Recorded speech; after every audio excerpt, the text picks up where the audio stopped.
Welcome to Hydroplate Science's video on the Mid-Oceanic Ridge. I am Kevin Elam.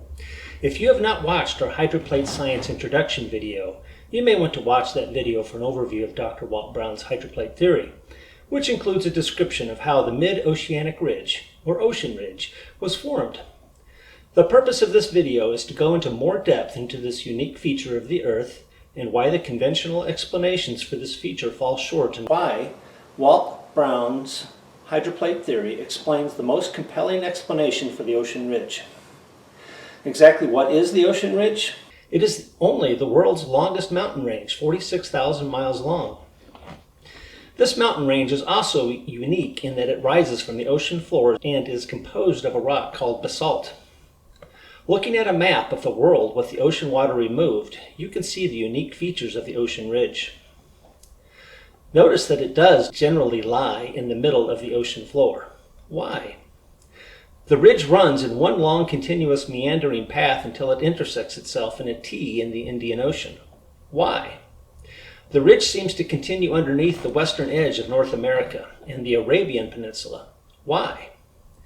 It looks like two giant hands could slide the American continents to the east and could slide the Europe and Africa to the west, until they each meet at the base of the Mid-Atlantic Ridge. Why? Looking closely, we can see its more unique characteristics. Notice the bizarre pattern of perpendicular cracks, long fracture zones cut perpendicular to the axis of the ridge. Shorter, but more frequent axial and flank rifts cut between the fracture zones parallel to the ridge axis. These cracks can be as deep as the Grand Canyon, but these cracks were not caused by water erosion. These cracks are tension cracks, which can only be caused by forces pulling the rock apart. What caused this rock to be pulled apart in two perpendicular directions simultaneously? Measurements of the Earth's magnetic field over the Mid-Oceanic Ridge have revealed a pattern of fluctuating magnetic intensity corresponding to the axial and flank rifts in the ridge. Why? So what is the common explanation for these weird characteristics of the ocean ridge? Plate tectonics, continental drift, and seafloor spreading, of course. These alleged mechanisms are likened to the flow of water in a pot of water heating on a stove. The water directly over the source of heat rises because hotter water is less dense. Once the hot water rises to the surface, it cools a little bit by evaporation. The cooled water then sinks because it has become denser. This sets up a rotating pattern flow called a convection cell. So, in the Earth's case, it is believed that the Earth's mantle flows in a similar pattern, with hot plumes of magma rising up from the Earth's core, and that heats the mantle underneath the ocean ridge. This rock rises up, lifting the ocean ridge, and then divides, with half of the rock flowing to the left and half of the rock flowing to the right. This flowing rock carries the continents and causes them to drift even further apart at the speed of your fingernails growing. This continues until the continental plate is cooled enough and is dense enough that it subducts back into the Earth at an ocean trench. This then creates a similar flow of rock in the Earth's mantle, similar to the water in the heated pot. Here is a typical diagram used in school from the 2015 Encyclopedia Britannica. Oops, this one is deceiving. This one makes it look like the entire mantle is molten, which we know is not the case. Seismic measurements have confirmed the mantle is solid. The 2013 version from the Encyclopedia Britannica does delineate between the mantle rock and magma. Notice the paired convection cells, or convection currents, that are driving the motion of the crustal plates in opposite directions from the ocean ridge. This diagram depicts the subduction of the ocean floor beneath the less dense continental plate at the ocean trench on the right. Notice how magma is depicted rising up from the molten core to drive this process. This whole process drives a phenomenon called plate tectonics. Are there any problems with the standard explanation that you were all taught in school? You bet there are. Number one, subduction of a rock plate of this size and composition is physically impossible. I will spare you the proof in this video, as this discussion is better suited for the video on ocean trenches, but the proof is relatively straightforward. Number two, it is physically impossible for magma to rise from the outer molten core to the Earth's surface. Let's discuss this for a moment. What is not typically pointed out in school is that magma is a compressible fluid when accounting for the temperatures and pressures encountered deep inside the Earth. As you look deeper into the Earth, the higher pressure increases the density of the magma to the point that the magma is just as dense as the solidified rock at the same pressure. This is called the crossover depth, because the plot of magma density crosses over the plot of the rock density at that point. Going even further into the Earth, the magma density becomes far greater than the rock density. In fact, at the outer edge of the outer liquid core, the magma is about twice the density of the rock mantle immediately above it. The amazing fact is that the crossover depth is at a depth of only about 220 miles. The crossover depth is indicated by the dashed white line. Let us look at another view so that we can understand the consequences of this fact. This drawing is to scale. The outer thin blue section is Earth's crust. The gray section is the mantle. The lighter orange is the outer liquid core, and the darker orange is the inner solid core. Again, the crossover depth is depicted by the dashed white line. This is the point at which liquid magma would be just as dense as the rock around it. The density of the magma at the interface between the mantle and outer core is about twice as dense as the mantle rock immediately above it.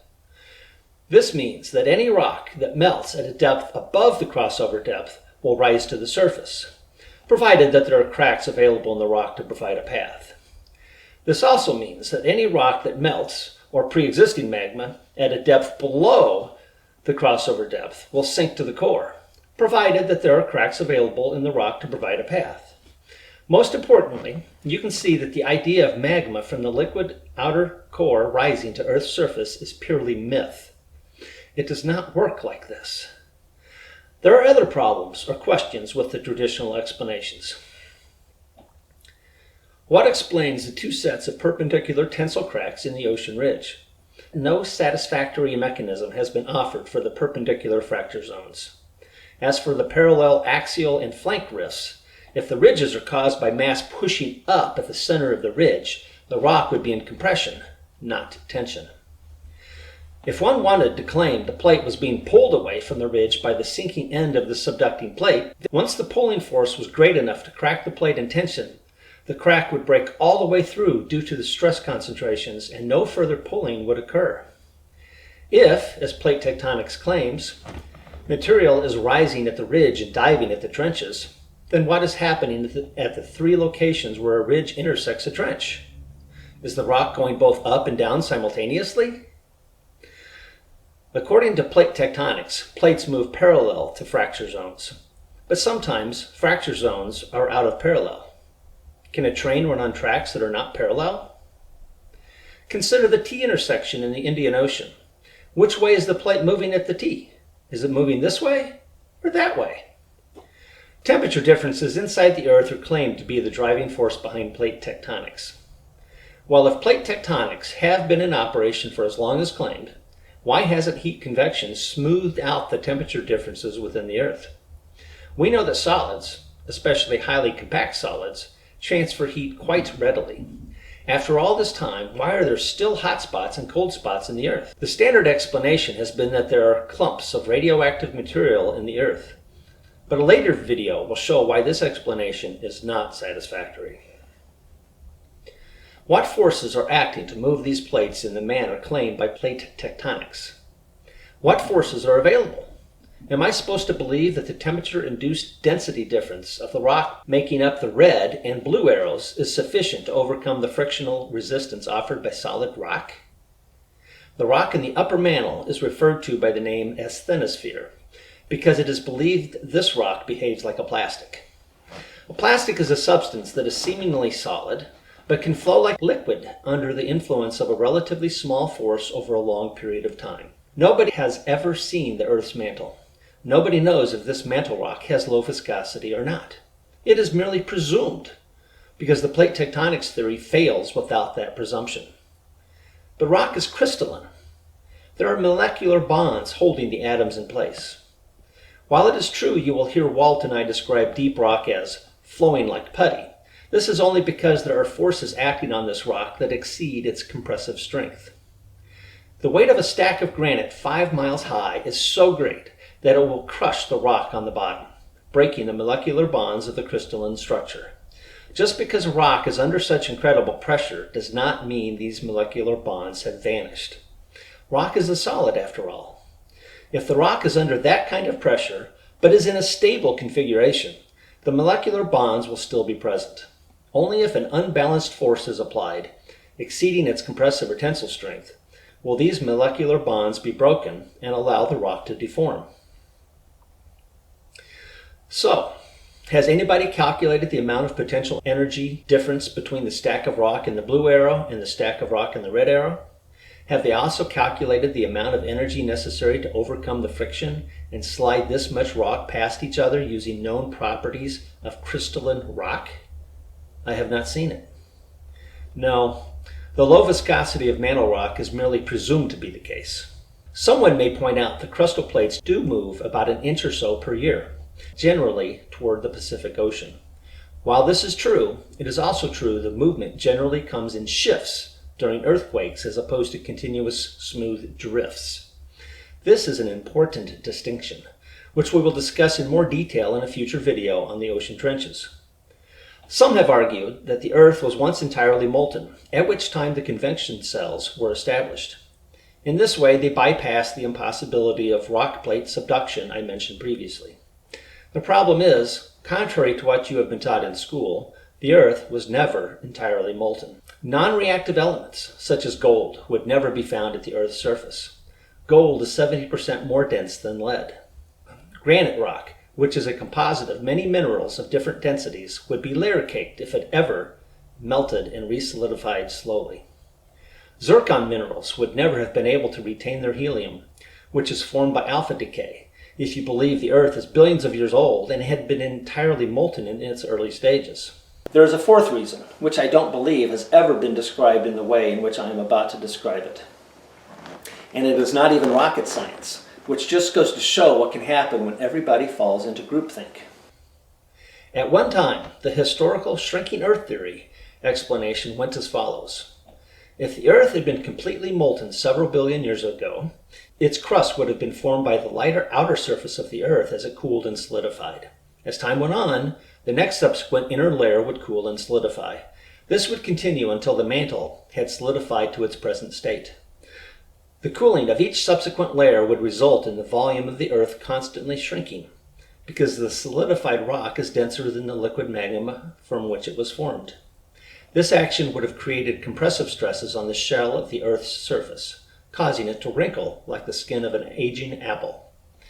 At one time, this phenomenon was credited with the formation of the Earth's mountain ranges. But, after it was realized many predictions stemming from this theory remained unfulfilled, the shrinking Earth theory was replaced by the plate tectonics theory being responsible for mountain building.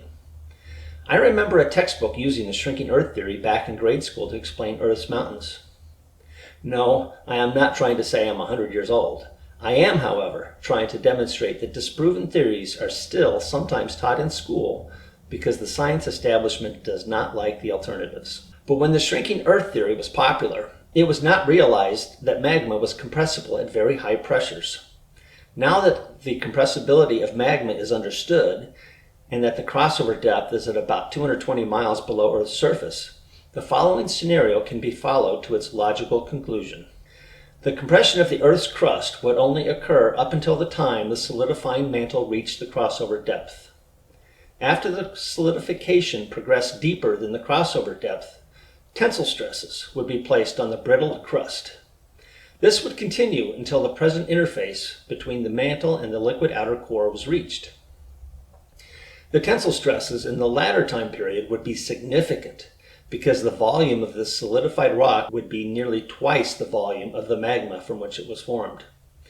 Since rock is much weaker in tension than it is in compression, the crust would readily crack open. Once a crack was initiated, the stress concentrations at the leading edge of the crack would continue to propagate the crack until the stress was relieved. This would result in extremely deep cracks in the Earth's surface, most likely clear through the Earth's granite plates. After the traumatic tensile cracks had subsided, the compressive weight of the surrounding rock would begin to close up the gap deeper than 5 miles below Earth's surface. If the Earth had been molten at one time, and was several billion years old, the Earth's crust would be filled with many wide tensile cracks up to 5 miles deep. These cracks do not exist. Thus, the Earth was never entirely molten. Or the Earth is not billions of years old, or both. Now that we have explored the problems with the conventional theories for the ocean ridge, is there a better explanation? Again, I will refer you to our Hydroplate Science introduction video for an overview of Dr. Walt Brown's hydroplate theory. We will now demonstrate with a little more detail why the hydroplate theory provides the most compelling explanation for the Mid-Oceanic Ridge. Assuming the Earth originally existed with a single 30 to 60 mile thick granite plate overlying a layer of highly pressurized supercritical water, a tensile crack in the granite layer would eventually initiate, similar to the rupturing of a pop can being thrown into a campfire. The ends of the crack would propagate in opposite directions at about the speed of sound in rock.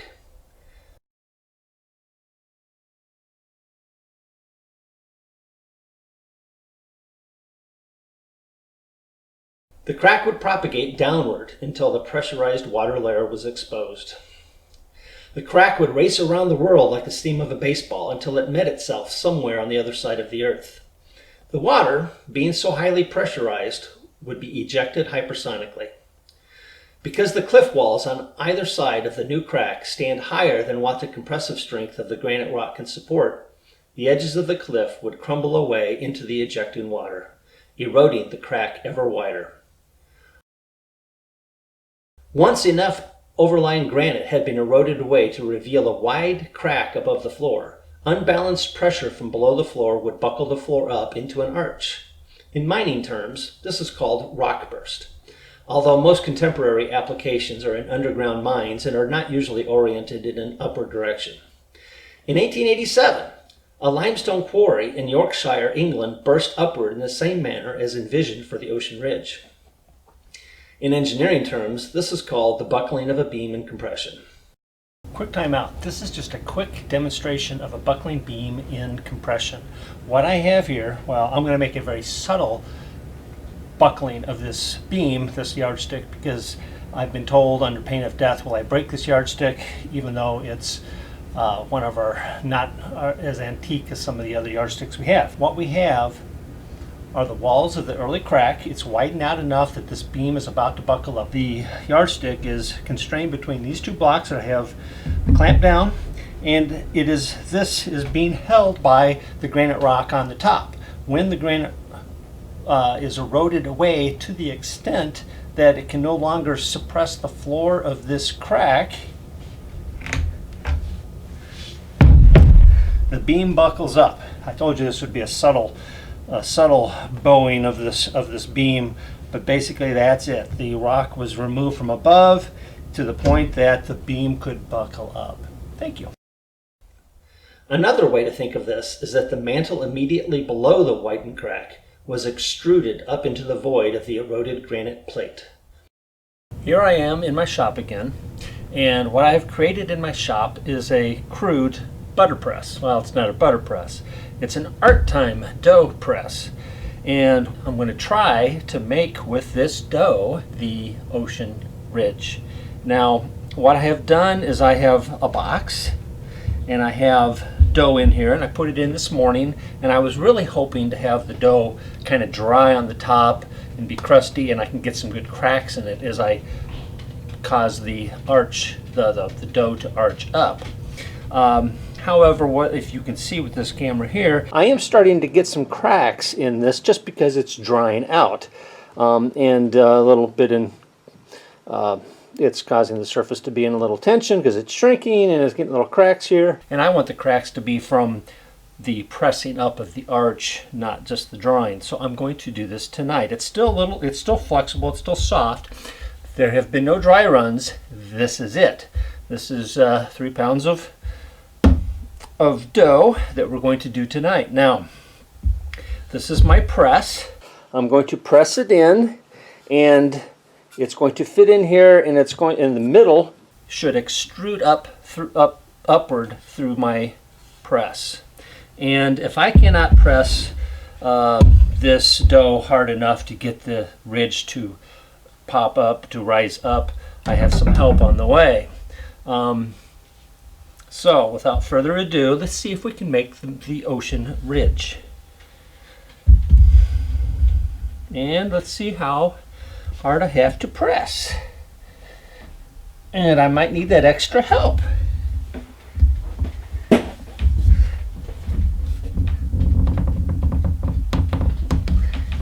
And we're getting some cracks, and that is, some of them are opening up because of the cracks that I already had on here due to the drying, but we will show you in just a moment that we're getting some arching action down here. So that's 150 pounds. And yes, I weigh more than 150 pounds.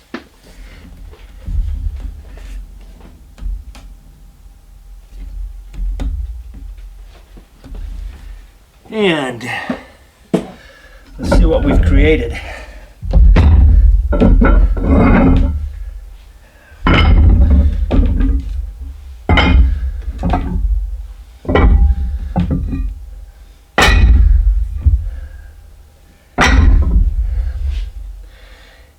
Can you see with this camera? I don't know that I can get the press out of here. I cannot get the press out of here. What we have done is we have caused the dough to arch up. It's extruded up through the middle of this. So this would be the ridge. This would be the granite walls on either side of the ridge, which have the crack is opened up and wrapped around the earth. The crack would have these chamber walls on the either side. When they got wide enough apart, the mantle, there'd be rock, would arch upward. And I'm not going to be able to get that mold out of here. So this might be on the outtakes as a blooper, I don't know, but there we go. We have some cracks where you can see that we have some axial cracks, not perfectly straight, but there are cracks there that opened up near the ridge line and on the flanks because of the the placing the ridge in tension. And I think this is the best view we're going to have. Thank you. I was successful at getting the press out of the box, and perhaps this is a better view. This would be the mantle material arching up after the granite plates had slid far enough away, far apart enough that the rock would arch up and crack in tension. Basically, the mantle extruded up through the walls, and this is what we have here. We have the modeling clay has extruded up in between the walls with sufficient pressure on the sides. As you can see, I've rerun my little experiment with my Play-Doh mold, and this time I did not let the Play-Doh dry because I believe those cracks were of the shape that they were because they were influenced by the cracking that was starting at the surface because it was drying out. So this time I did not let it dry out. I repacked it and I repressed it, and you can see that yes, it did arch up, but the Play-Doh is soft enough that it did not crack. Once the newly formed ridge had lifted up, being lubricated by the remaining chamber water, the granite plates would slide downhill with the force of gravity. The further they slid, the less weight on the ridge, causing the ridge to rise higher. The further the ridge rises, the faster the granite plates slid, much like Hot Wheel cars rolling down a track suddenly lifted from below. While it seems that the initial surface crack was initiated north of Alaska and raced around the world from there, ending in the Indian Ocean, that does not mean the arching of the ocean ridge initiated at the same place. It seems that the ocean ridge arched up first in the mid-Atlantic and propagating around the world from there. The sliding of the hydroplates generally stopped when the lubricating water underneath the hydroplates was depleted and the hydroplate ground to a halt on the chamber floor. In a few circumstances, it appears that the sliding hydroplates overran the recently uplifted ridge underneath the western North America and the Arabian Peninsula. Because the mantle material arches up in a curved shape between the granite walls, The top surface cracks in tension in line with the axis of the ridge. Another quick demonstration here. I have two springs from pins. They're as identical as I can find them, and you can see that the pitches of these springs is about the same. You can see that when I place one spring in compression, the pitch of the springs decreases. They're close together, and whoo, there it goes. So when you place the spring in compression, they get closer together. Now I can place this in compression and cause the spring pitch to get wider. Stay there. If I push together, I am pushing together. I am placing this spring in compression. I'm pushing it together, but you can see that the pitch of the springs is wider at the top because the top edge of that spring, of the top of the arch, is actually in tension. The bottom edge is under compression. Because the ridge was lifted up on the surface of a sphere, tensile cracks are also opened up perpendicular to the alignment of the ridge. I believe if you review the unique characteristics of the ocean ridge that we pointed out at the beginning of this video, you will find that we have provided an explanation for each one of them, with the exception of the last one, magnetic anomalies over the ridge. That explanation is a little more involved. While the hydroplate theory provides a compelling explanation for this feature as well, we will leave that topic to another video. With that, we hope that this video has been meaningful to you. We leave you with this final thought. You do not have to be bullied into believing the theory of evolution. Thank you for watching. Thank you for staying with us, expecting another blooper. I want to take this moment to correct a non-critical technical issue that Dr. Walt Brown has corrected in his online 9th edition of his book, but nonetheless appears in my original animation slides created with the 7th edition. The original rock material beneath the chamber floor was mantle material. Nobody has sampled this material, so we don't really know its true composition, but it certainly is chemically similar to basalt. It may not have been basalt exactly, similar to how rhyolite is granite having been melted and resolidified. We believe basalt is the mantle material after having been melted and resolidified. As for the seismic measurements that have detected a transition in the material properties at the upper surface of the mantle, the hydroplate theory has an explanation for that as well. But you're going to have to wait for a subsequent video. That, or read Dr. Brown's 9th edition online.